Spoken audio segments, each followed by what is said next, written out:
Aku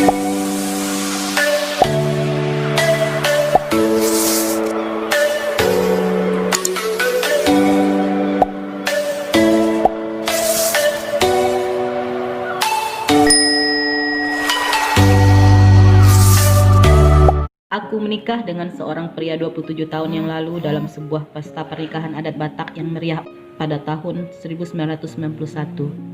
Aku menerima ajakan dia untuk menikah karena aku melihat dia pria yang baik. Saat memutuskan menikah dengan dia, aku memilih resign dari pekerjaanku sebagai perawat di salah satu rumah sakit di Medan. Untuk selanjutnya, aku mengabdikan diriku sebagai ibu rumah tangga, mendampingi suamiku dalam suka maupun duka. Suamiku seorang pegawai negeri golongan rendah saat itu, tetapi gaji golongan serendah itu masih lebih dari cukup untuk kehidupan kami berdua. Sebagai seorang istri, aku harus pintar-pintar mengatur keuangan. Aku selalu menyisihkan sedikit uang untuk ditabung. Aku juga tidak mau membeli sesuatu yang belum kami butuhkan. Misalnya, pernah istri dari teman-teman suamiku mengajakku untuk membeli kursi tamu. Tapi aku menolak karena uang untuk membeli kursi tamu itu lebih baik disimpan karena kami masih merasa sangat nyaman duduk lesehan di tikar pandan pemberian mertua. Awal-awal berumah tangga semuanya baik-baik saja, tidak ada masalah. Dia memberi semua gajinya kepadaku, lalu dengan bijaksana sekali aku memberi uang saku kepadanya sesuai dengan kebutuhannya selama sebulan. Aku tidak ingin suamiku menjadi orang yang minder dari teman kawan-kawannya karena tidak mengantongi uang. Itu sebabnya sekalipun suamiku bilang, segitu sudah cukup, nanti kalau kurang aku minta lagi. Tetap saja aku memberi uang lebih dari yang dia minta. Untuk urusan dapur, biarlah aku yang pandai-pandai mengatur. Tapi setelah beberapa bulan berumah tangga, dia mulai berubah, tidak pernah lagi memberi gajinya. Kami pun semakin sering bertengkar, bahkan aku pernah meminta untuk bercerai. Untunglah waktu itu seseorang yang aku anggap sebagai orang tuaku memberi nasihat agar aku bersabar. Kemudian dia berkata, "Kamu sedang hamil, Inang, pikirkan anak-anakmu. Sabarlah, bawa suamimu dalam doa, semoga dia berubah," begitu katanya. Setelah anak pertama kami lahir, seorang perempuan, aku berharap suamiku berubah. Aku tetap berpikir positif. Dia sudah punya anak, biaya hidup bertambah, pastilah bulan depan dia akan memberikan gajinya untukku. Tapi nyatanya apa? Tidak selembar uang 1000 perak pun dia kasih untukku. Dia terlalu asik berjudi dan minum minuman keras. Aku harus akui suamiku baik. Ya, dia baik. Dia tidak pernah main perempuan. Dia tidak pernah memukul aku. Tidak seperti tetanggaku yang suaminya selalu main tangan. Tapi, apakah tugas suami hanya sebatas tidak memukul istri? Kebutuhan hidup bagaimana? Suamiku bekerja. Dia pegawai negeri tetapi gajinya tidak pernah ada untuk istri. Dia menghabiskan uangnya hanya di meja judi. Bosan main judi, ganti minum-minum. Begitulah seterusnya. Dari anak pertama lahir sampai anak keempat tidak ada perubahan. Tapi aku tidak mau menyerah demi anak-anak. Aku hanya berani menceritakan kepahitan rumah tanggaku kepada satu orang yang semarga dengan suamiku yang sudah aku anggap sebagai orang tua di kampung ini. Beliaulah yang selalu menasihatiku agar aku tegar dan jangan menyerah. Satu nasihat konyol dari beliau yang aku ingat dan akhirnya nasihat inilah yang membakar semangatku untuk melanjutkan hidup. Anggap saja kamu sudah janda. Dan nasihat itu benar-benar mampu membakar semangatku. Aku sudah bersumpah pada diriku. Kamu akan kubuat kehilangan wibawamu sebagai kepala rumah tangga dan kamu akan menyesal itu nantinya. Aku sudah menganggap diriku janda. Menganggap diri sebagai janda malah lebih baik daripada membayangkan bersuami tapi tidak ada fungsinya. Aku menggarap sawah dan ladang milik orang lain. Untuk sawah aku memakai sistem belah pinang dan untuk ladang aku minta sistem sewa. Aku tidak punya pengalaman bertani, tetapi aku melawan itu dengan pikiran konyol bahwa tumbuhan apapun yang dilemparkan di ke bumi ini akan tumbuh dengan suburnya. Ya, aku akhirnya menjadi wanita yang berpikir konyol. Setiap pagi aku bangun subuh untuk memasak, mencuci dan memberesi rumah. Aku tetap memasak, itu kodratku sebagai wanita. Aku tetap sediakan makanan di meja makan terlepas apakah makanan itu dimakan atau tidak oleh suamiku. Jam 7 pagi aku sudah berangkat pergi ke sawah. Aku bawa anak-anakku ke sawah supaya aku bisa mengurus dia sambil bekerja. Setiap hari kalau ke sawah aku seperti piknik ke luar negeri saking banyaknya perlengkapan. Aku bawa ayunan anak, bawa popok dan baju ganti, bawa makan siang, bawa susu anak, bawa mainan anak, dan tak lupa aku bawa obat-obatan P3K siapa tahu dibutuhkan. Aku biarkan anakku bermain sesuka hatinya di gubuk tanpa dinding berlantai tanah itu. Ya, aku biarkan dia merangkak ke sana kemari. Aku konyol juga. Aku berpikir sudah hakikatnya manusia harus menginjak tanah. Bagiku tanah dan lumpur bukanlah benda kotor.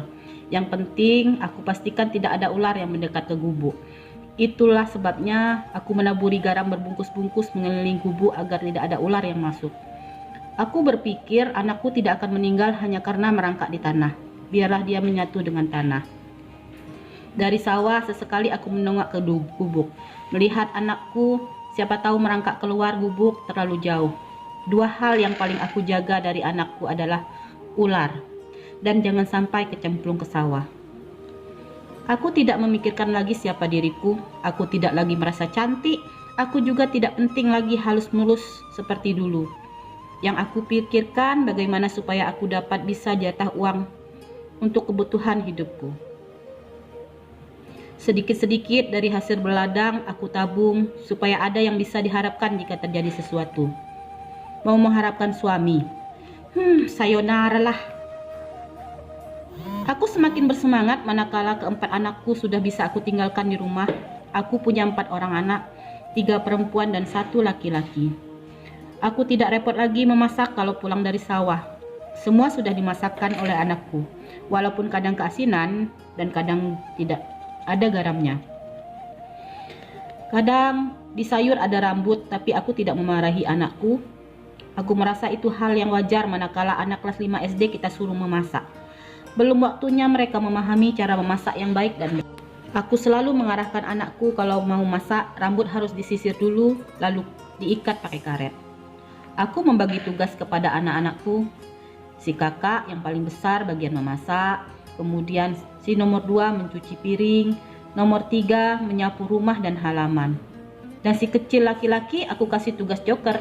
Dia membantu siapa saja dari ketiga kakaknya yang membutuhkan bantuan.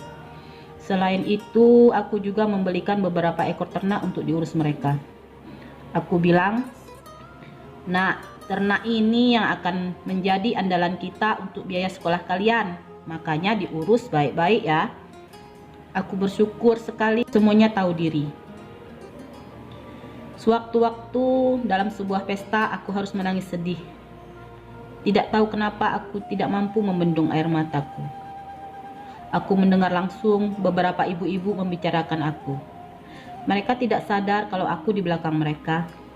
Mereka bilang, "Suaminya pegawai, tapi lihatlah, tai kucing pun tak ada. Cincin 1 gram pun tak punya. Pakai bedak pun tidak. Kemana semua uangnya? Mau dibawa mati mungkin." Aku hanya bersumpah dalam hati, suatu saat akan aku tunjukkan pada kalian bahwa aku punya tai kucing. Tunggu saja. Entah kenapa sekarang aku sangat hobi bersumpah. Mungkin itu akibat penderitaan yang aku alami. Waktu berlalu. Tidak terasa tiba waktunya aku memberangkatkan anak gadisku merantau ke Medan. Dia diterima salah satu universitas favorit di sana. Malamnya kami semua makan bersama, termasuk suamiku yang hanya diam 1000 kata. Aku sengaja memotong ayam jambe kesukaan anak gadisku. Aku bilang sama dia, "Ini Inang, pilihlah mana yang kau suka. Ayam ini menjadi milikmu dan kau bebas memilih bagian mana yang kau suka." Aku melihat anak gadisku dengan senyum kebahagiaan memilih bagian hati. Dan aku tersenyum membayangkan bagian itulah yang menjadi rebutan kami semua di rumah ini. Selesai makan tiba, waktunya aku menasihati anak gadisku. Berurai air mata dengan suara yang bergetar aku berkata, "Inang, ini mandar untuk kau bawa. Ini bukan sarung sembarang, sarung Inang. Sarung ini berisi pesan tersirat dari sebuah ibu di bumi ini agar setiap anak gadisnya menjadi anak gadis yang terhormat di perantauan. Jaga harga dirimu Inang. Tahu diri, kita orang susah. Mama mati-matian kerja nyari uang supaya derajatmu meningkat. Jangan permalukan mama ya Inang. Jadilah boru niraja yang terhormat di perantauan." Aku melihat anak gadisku tertunduk sambil menangis, meneteskan air mata. Aku tidak kuasa melihat anak gadisku menangis. Aku langsung menghambur memeluknya. Aku bisikkan ke telinganya, "Sesampainya kau di Medan, carilah orang tuamu dari marga bapak. Kau panggil dia bapak tua. Atau bapak udah. Jangan lupa kau cari juga yang semarga dengan mama si Hombing, supaya ada orang tuamu di Medan, ya Inang. Rajin-rajinlah kau kuliah, Inang. Mama tunggu semua kalian sampai sarjana. Kasih contoh yang baik untuk pada adik-adikmu, ya Inang. Tahu diri, ya Inang. Kita seorang susah, jaga kehormatanmu. Jaga harga diri keluarga kita. Dan jangan buat mama malu, ya Inang." Sepanjang malam, aku memeluk anak gadisku dalam tidurnya. Aku bisikan doa dalam hati agar Tuhan menjaga anak gadisku di perantauan. Tak terasa waktu berlalu.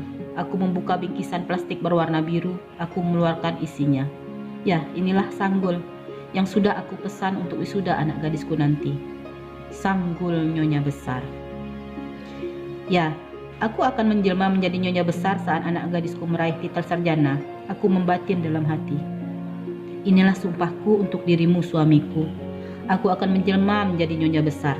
4 tahun lagi dan kau akan menjadi seorang ayah yang malu melihat anak gadismu mendapat titel sarjana tanpa ada peran sertamu sebagai ayah biologis. Aku berbisik dalam hati, aku harus menjadi nyonya besar sebanyak 4 kali. Harus. Pagi itu telah terparkir sebuah mobil di halaman rumah. Itu bukan mobilku, bukan mobil kami.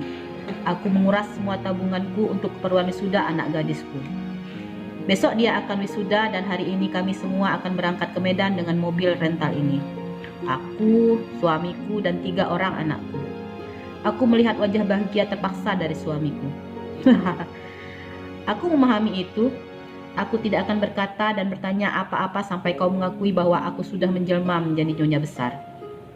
Esok harinya di kota Medan, aku memilih salon yang paling baik di sana. Aku ingin mereka merias aku secantik mungkin selayaknya seorang nyonya. Tidak lupa aku membawa plastik biru berisi sanggul impianku. Aku harus memakai sanggul nyonya besar. Butuh waktu 1 jam bagi mereka untuk merias aku menjadi nyonya besar di hari yang bersejarah bagiku. Dan saat aku keluar dari salon, aku disambut oleh 3 orang anakku yang cantik dan ganteng dengan baju yang seragam. Aku menjual 3 ekor ternak bulan lalu agar aku bisa menjahitkan 2 anak gadisku gaun merah yang cantik dan 1 setel jas untuk si kecil. Aku melihat suamiku terbengong-bengong melihat aku. Dia tertunduk seperti tidak dapat berkata-kata. Aku terlihat seperti nyonya besar dengan kebaya merah marcilong-cilong, sepatu hak tinggi, tas tangan kulit yang elegan dan sanggul istimewa. Tidak lupa juga di leher, jari, dan telingaku menempel tai kucing yang besar-besar. Tai kucing yang selama ini dihinakan orang kepadaku, sekarang sudah menempel manis di tubuhku. Inilah hasil jerih payahku berpuluh-puluh tahun mencangkul di sawah, terkena terik matahari dan hujan petir. Tidak peduli aku dengan diriku sendiri pada saat itu, tetapi khusus untuk momen wisuda anak gadisku ini, aku harus sangat peduli bahwa diriku adalah nyonya besar. Kami memasuki auditorium yang sangat besar.